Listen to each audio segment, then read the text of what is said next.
สบายดีเด้อสบายดีกับบรรยากาศยามเช้าๆพี่น้อง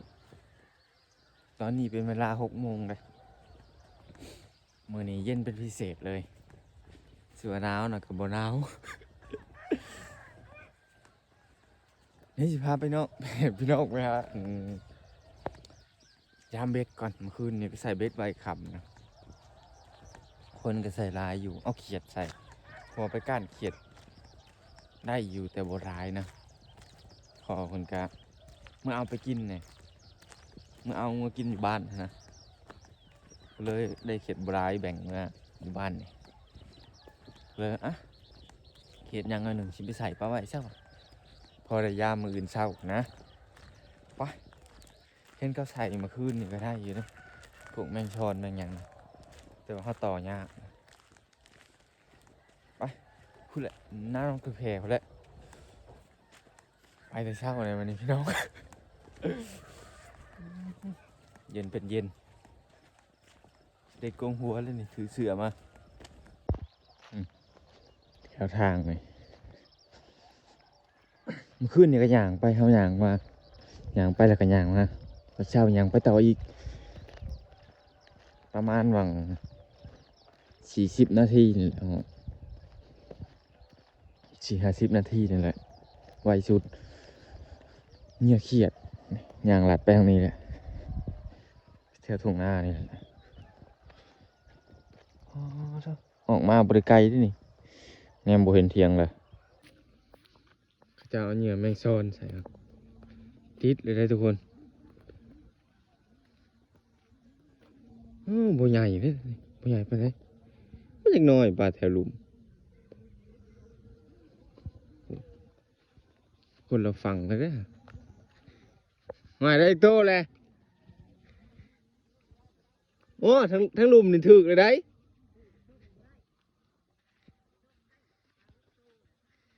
โอ้ยเดี๋ยวหาดึงอยู่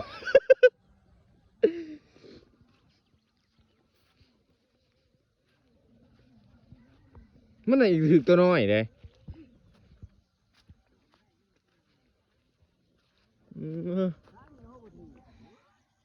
เพิ่นบ่ถึกเลยเงียบเลยเนาะเด้หาปลายังน่ะนั่นตอนเช้านี่ถึกดีเนาะมันปลุกใหญ่อยู่จักโอ้ดึงอ่อนน่วมๆเลยนะ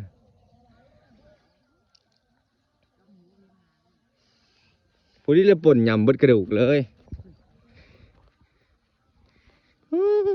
ทางนี้ถึกเลยมิดกิ๊บเลยเนาะ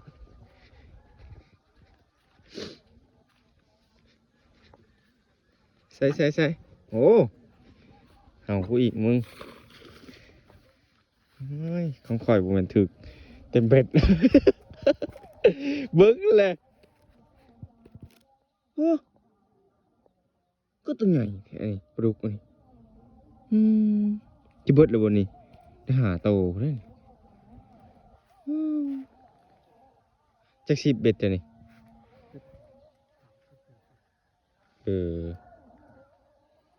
เมื่อคืนนี้เด็กโตสารลมเบิดนะ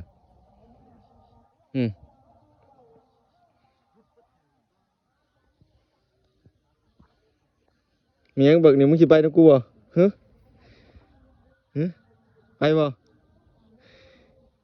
ฮะมึงสิไปนะกูบ่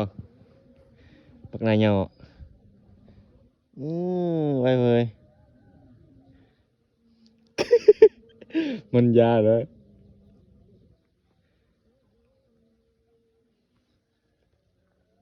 ไปบ่ไปยางมาหดหน้าแซงมาหน้าแซงเขาเจ้าดอกโอ้เขาเจ้าได้อยู่เลยเนี่ยแม่งสอนเนี่ยปลาดุกตัวบักใหญ่เอาจะกินได้หรือเปล่าเมื่อคืนนี้กินข้าวพอดีเป็น12 โมงกลางคืนเลยเพื่อเห็ดกินข้าวนะน้ำคำเขาเจ้าแห้งด้วย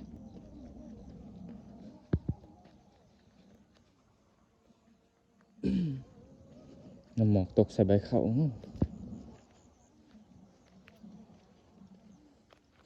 สามใหม่ๆได้นี่ทุกคนหักสามแล้ววาง2-3 มื้อนี่แหละมื้อน่ะขึ้นไปยังเขียดทั้งพุ่นแหละน้ำค่ำหลายนะเขียดมันยังบ่โฮมบ่ได้ปีนี้น้ำค่ำยังแห้งอยู่ทั้งผู้ทั้งดงทางนาเขาก็ทางเบิ่งมื้อหน้าเฮาสิอันนั้นตู้มาแล้วก็สากตู้มาตู้เบิดนะแต่สิเอามาต่อลองเบิ่งมันคือได้อันเหงื่อมาใส่แถวหัวปลาดุกมันหมักเลยตัวใหญ่ใหญ่คือจะเอาได้แล้วก็ปลาขอ4 ตัวปลาดุกตัวหนึ่งตัวบักใหญ่ตั้งไฟไว้ยังบ่หมดทุกคนมันเป็นพื้นต้นนี้แต่ว่าขาดครึ่งเลยแถวนี้เขาเจ้าก็ใส่ไหมจงยามเอาแล้วโอ้มายามที่เช้าเลยเผื่อยังมาหอดคิดว่าเป็นกำลังขึ้นมาเมื่อคืนนี่น้ำยังบ่แห้งน้ำไหลแห้งอะไรเฮ้ยติดแล้วบุรีเถื่อเดี๋ยวใส่ปลาอย่างนี้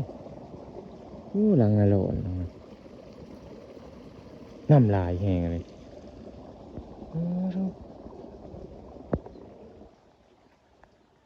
นี่ใส่สิได้บัดนี่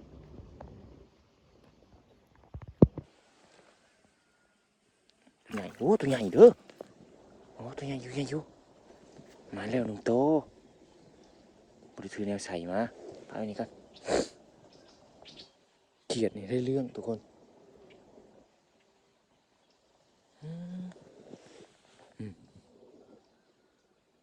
ผู้ดีงาม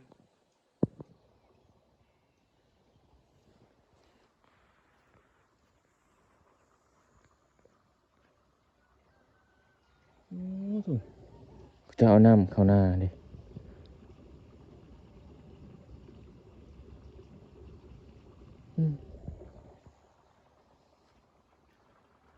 มาแล้วตัวนึงใส่ยับลงไปแถวหลุมเดี๋ยวพยายามลงแถวหลุมก่อน4 หาลังนี่แหละ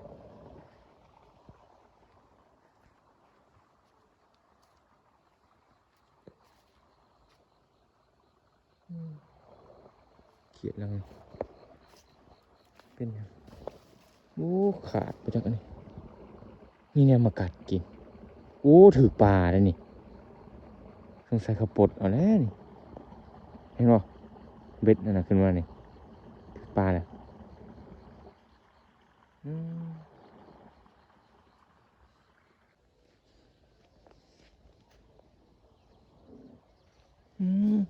ลังนี่ยังลังนี่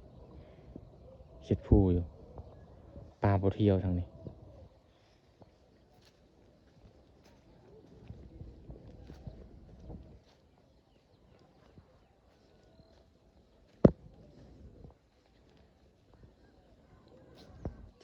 เจ้าเขียดน้ำขึ้นหลายเขียดตายพูดเลยฮะบุถืออีกนะครับน้ำถ่วมมันแล้วมันตายน้ำจะไหลเขาเองอุ้ยนี่ปักใหญ่อย่างนี้บุ๋ยขึ้นนี่หาเหงื่อมาใส่ขักก้อนหลอดแล้วจะนำมาจะเก็บเอา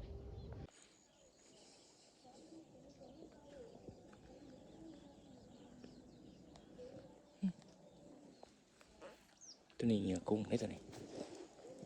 จับกุ้งในทางน้ำไหลเมื่อคืนนี้โอ้ยของนี่ได้แล้ว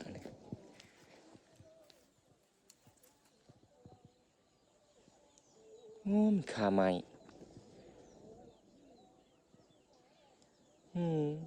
กินแห้วเลยหลัง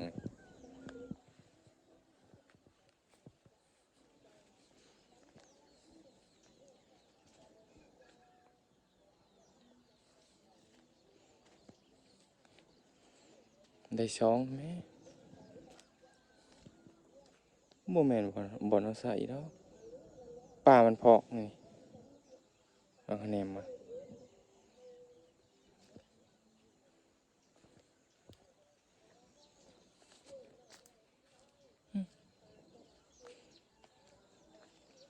บ่สิเอาถือ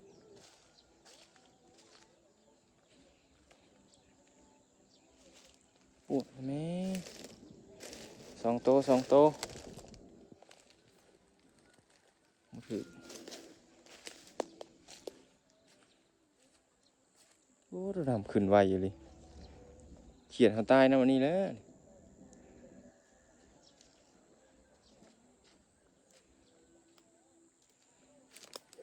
ปลายมันคือเปียกนะบ่ถือกงเ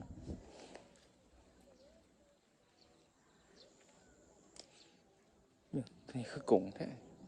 มาเมื่อคืนนี่น้ำยังขึ้นบ่ฮอดซ้ำนี่เด้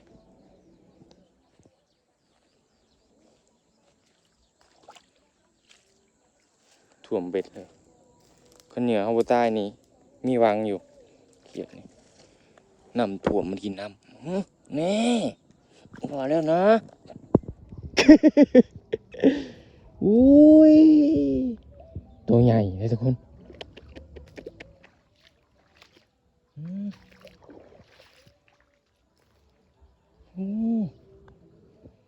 ตัวที่สองมาแล้วลื่นตัวเมื่อกี้หนีตัวน้อยหนึ่งไปลื่นกันน้อยหนึ่งขณะเขามาใส่ตอนมืดเลยหาเก็บทงยางก็ทงยางในช่างวัจัก13 หลังหาเก็บบ่ได้นี่ถือหลายโตอยู่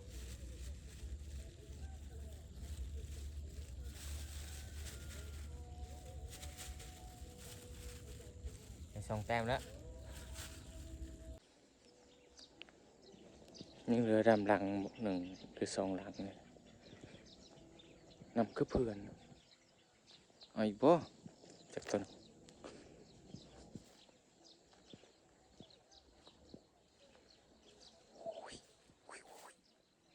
รูดร้อนอันนี้ถือบอกสายขาดโอ้ยสายขาดโอ้ยนี่สิได้เด้อ้าวหักอีกเลยมีแต่บนหักเฮ้ยมันก็หักว่ะ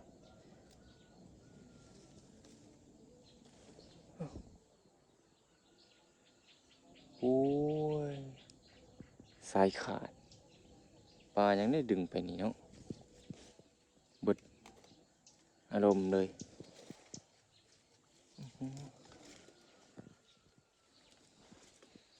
สายขาดโอ้ยหาเหยื่อมาอีกก้อน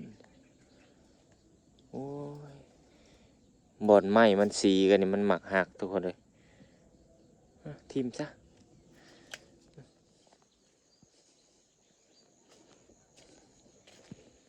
ได้2 โต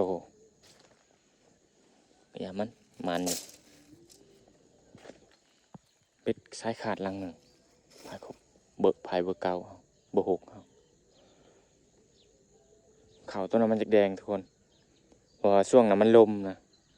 อันตัวนี้เขามาวานพูใส่เริ่มเขียวขึ้นมาอีกแล้วหายใหญ่นี่หายใหญ่อันนี้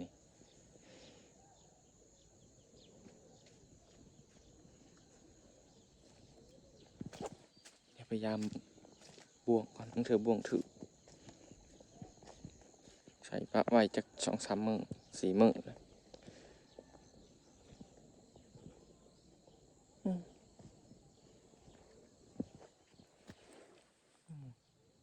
ปลา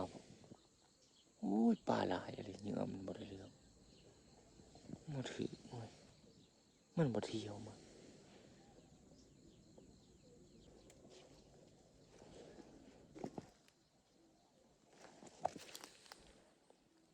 โอ้มันบ่เที่ยวเว้ยนี่ทางมันบ่แปลนครับจังมันไปเที่ยวทางไหนไปทุกคนไปนี่เดี๋ยวย่างมาก่อนพอดีเป็น4 เที่ยวนะย่างย่างมานี่ถ้าหาก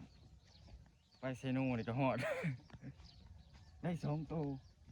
ก็เจ้าใส่อันเหยื่อแมงช้อนได้อยู่ได้แต่ว่าเขาต่อแมงช้อนเนี่ยพังเบิกตะแรงเนี่ยเขาจะไปต่ออีกเอาเขียดใส่แต่มันถือปลาโคกนะกับเหยื่อของโบราณ ใส่เบ็ดสิไปหลังคือเบ็ดมาซาวหลังใส่บ่เบิดอหย่างโบราณนะพอดีด้วยต้มเช้านะต้มป่นนี่ก็จะกิน2 คาบทุกคนต้มป่นใส่น้ำนะใครแต่เขามาใส่กันพอได้อยู่ได้กินอยู่ทุกคนเลยถ้าเบ็ดลายน่าจะได้อยู่เป็นคนบนทางมาใส่ได้อยู่ได้5 โตตอนเช้านะปลาดุกมักใหญ่สำแขนนะครับตอนกลางคืนก็เห็นถึกอยู่ฮะสำหรับคลิปนี้ก็เอาไว้สำนี้ทุกคนถ่ายคลิปนี้ก็ขอ ฝากเป็นกำลังใจให้เฮาหน่อยเด้อเนาะเดี๋ยวพบพ่อกันคลิปหน้าฝากกดไลค์กดแชร์และกดกระดิ่งเพื่อสิบริพลาดคลิปใหม่ๆจากเฮาอีกพี่น้องเดี๋ยวพบพ่อกันคลิปหน้าพี่น้องบ๊ายบายสีเสื้อย่างผู้ที่ฮอตเชนูนะกันย่างกันนะครับสิหาเหยื่อมามื้อหน้าที่มันใส่นะ